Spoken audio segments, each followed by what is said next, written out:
of Delegates member Rick Morris. He's from the 64th District, and that is part of Isle of Wight, Prince George, Southampton, and Suffolk, and areas out there.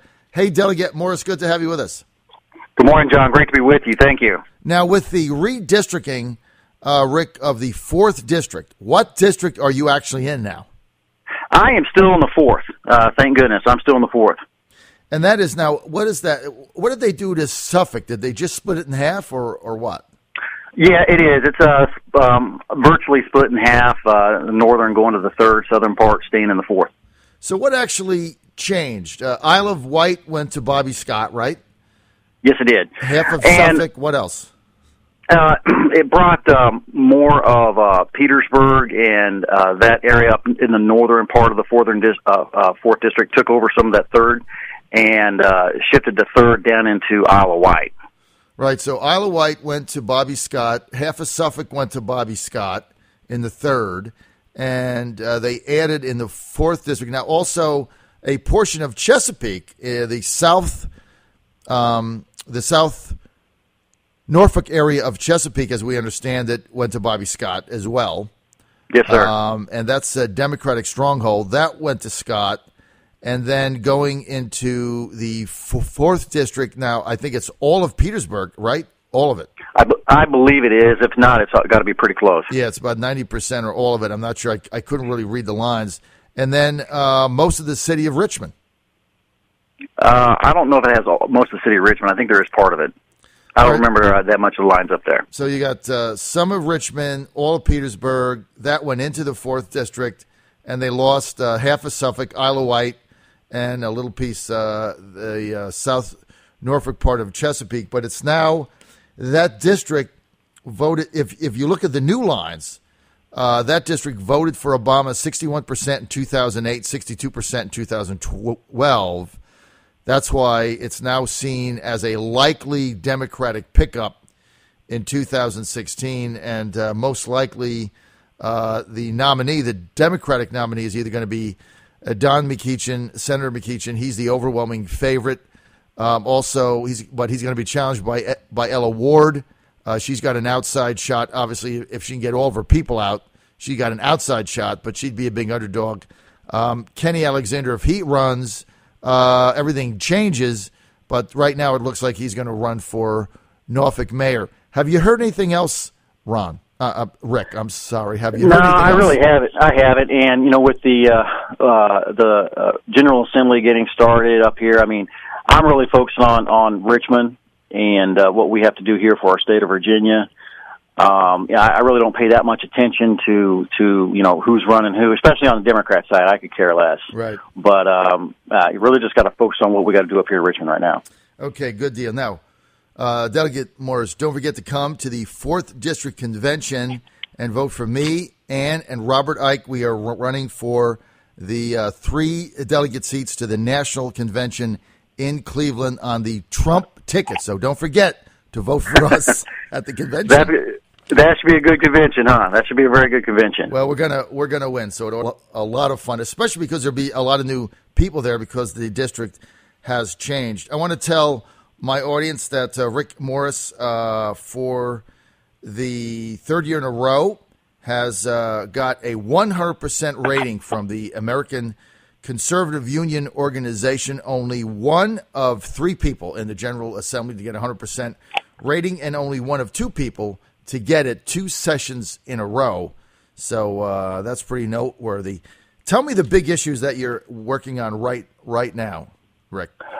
Well, John, the issues I focus on is, individual liberties and freedoms for the folks I represent. I've got a couple of bills for the Virginia Freedom of Information Act to make our government more transparent and more available to the people.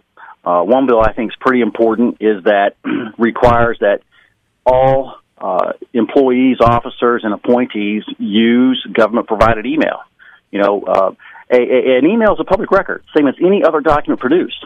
And, for the folks to know how the government is working and conducting needs to have those records available. And many localities are absolutely violating the law and are circumventing the email requirement. And I'm trying to bring some more transparency to that. And also on closed meetings. When a local body goes into a closed meeting to discuss issues they've deemed to be private, there's zero accountability. In fact, we've had instances of when folks come out of the closed meeting, they're supposed to vote, say, yes, did they only discuss the items that they were supposed to? And we've had council members say, no, we did not. And there's nothing anybody can do about it because there's no record. Right. So I'm trying to bring that these closed meetings are recorded. They have to keep minutes. However, they are not available to the public. They're going to be private. But however, if there is a dispute, if something arises, we got something to go back on and something to hold them accountable. We can double check it. Just checks and balances. Well, that makes sense. We're now in an environment where transparency in government has taken on a new life of its own because of the Clinton email scandal, other things out there, people not sure that the government is telling them the truth, especially, Delegate Morris, when you look at what happened with the water crisis in Flint, Michigan, where the local and state government actually lied to the people. And so when you start to get the government lying to people and it's affecting their children, their health, their water, the whole angle now shifts a little bit. And it's not about politics. It's about your own family. And so I applaud you in those efforts. I want to get to the gun deal made by the House leadership and Terry McAuliffe, his press conference on Friday, basically announcing a compromise on guns, getting the 25-state concealed weapon reciprocity back on the table for Virginia. Gun advocates had to give up a couple of things. I thought they were minor. I thought it was a good compromise. I'm in favor of it. What say you? I'm definitely in favor of it. In fact, I'm in favor of constitutional carry.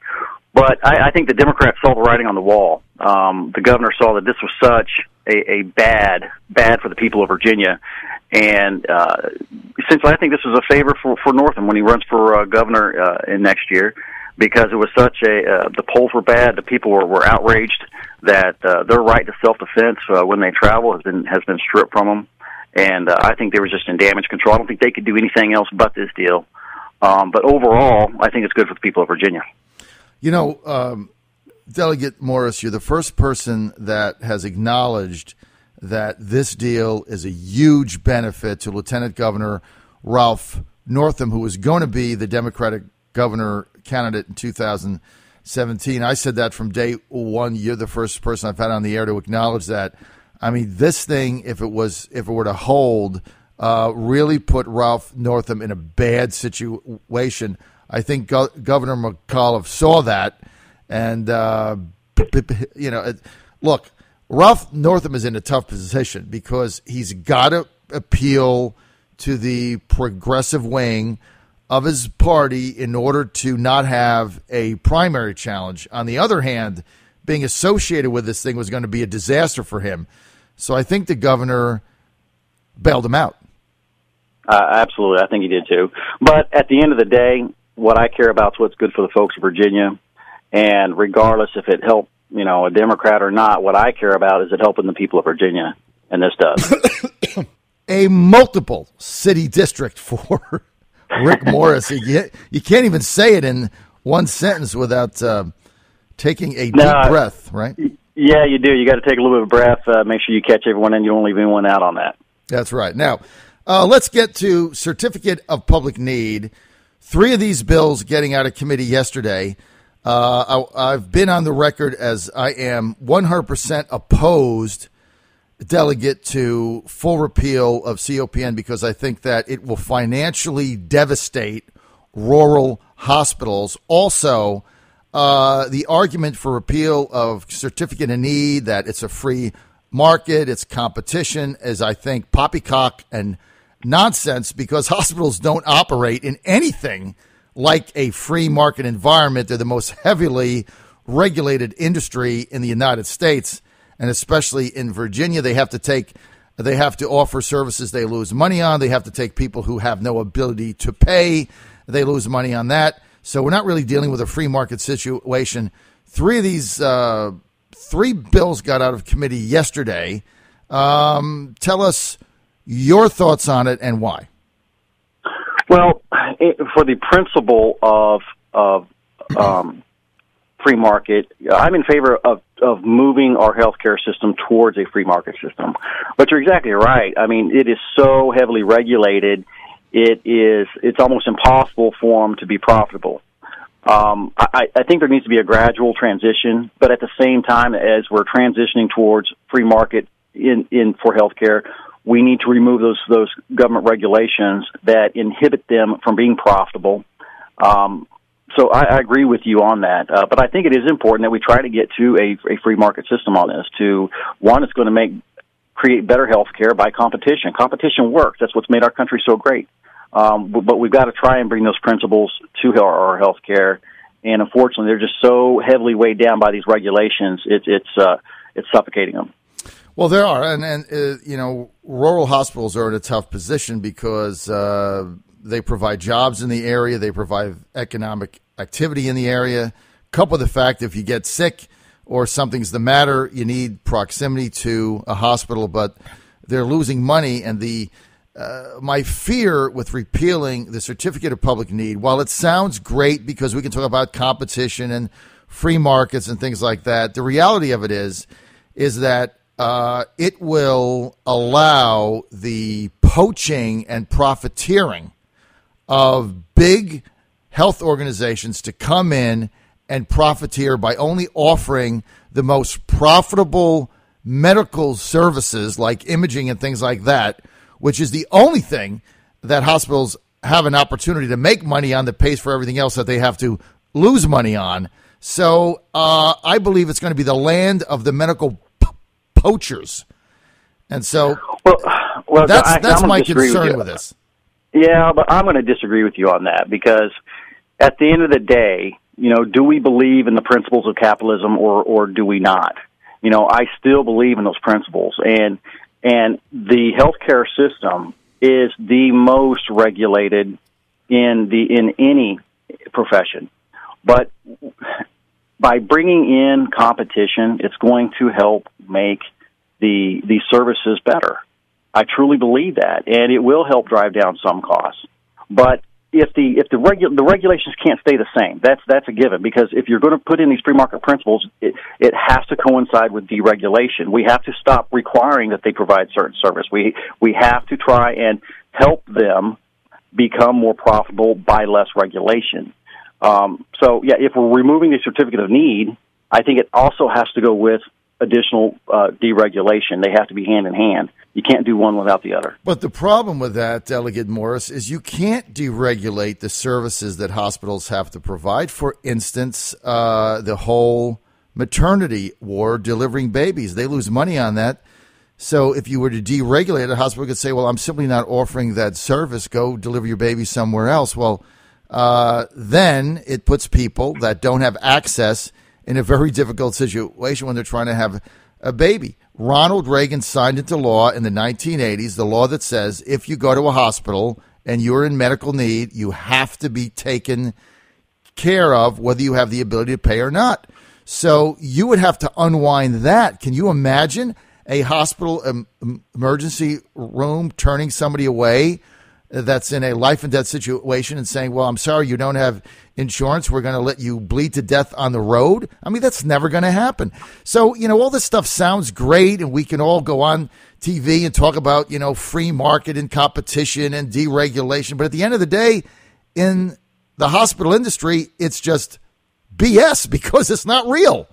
And so that is why I cannot for the life of me understand the argument for repealing the certificate of need, which is the only thing that protects hospitals from being able to have profitable services without competitors coming in, lower prices on that, make money, and they don't have to provide services and anything else. I don't think it makes any sense at all. Well, I'm just going to disagree with you, John, on that, because what you're talking about is a government-run hospital like the VA. Yes. And I think with the regulations, that's where it's moving towards, where the government's going to come in and run the whole thing from top to bottom, and you see the level of care that's provided to the veterans. and I think it's going to continue to move towards that direction unless we bring some free market principles into the system. Look, it comes down to the people have a voice. And if these services are getting removed because they're not profitable because of the government regulations, well, people got to stand up and say enough's enough. And we as representatives of those people have to say, you know what, we have to deregulate to hell with the federal government. We got to do what's right for the people of Virginia. And that's where I'm at. If these federal regulations are the ones that's stifling our hospitals from profiting and be able to continue, well, we have to stand up and say, you know what, we got to stop the regulation. Let's bring some free market principles. It does work, and it can work for health care. Well, but it will never work if we don't get it into that system. Until you're willing to turn people without the ability to pay or without insurance out in the street and let them bleed to death in the road because they don't have the ability to pay, until you're able to stand up and say you're in favor of that, this whole repeal of CON is absolute nonsense in my judgment. We're out of time. Unfortunately, I get the final word. Thanks, Rick, for being with us. And Rick Morris, anytime. House of Delegates member, 64th District. He has too many areas to represent for me to say.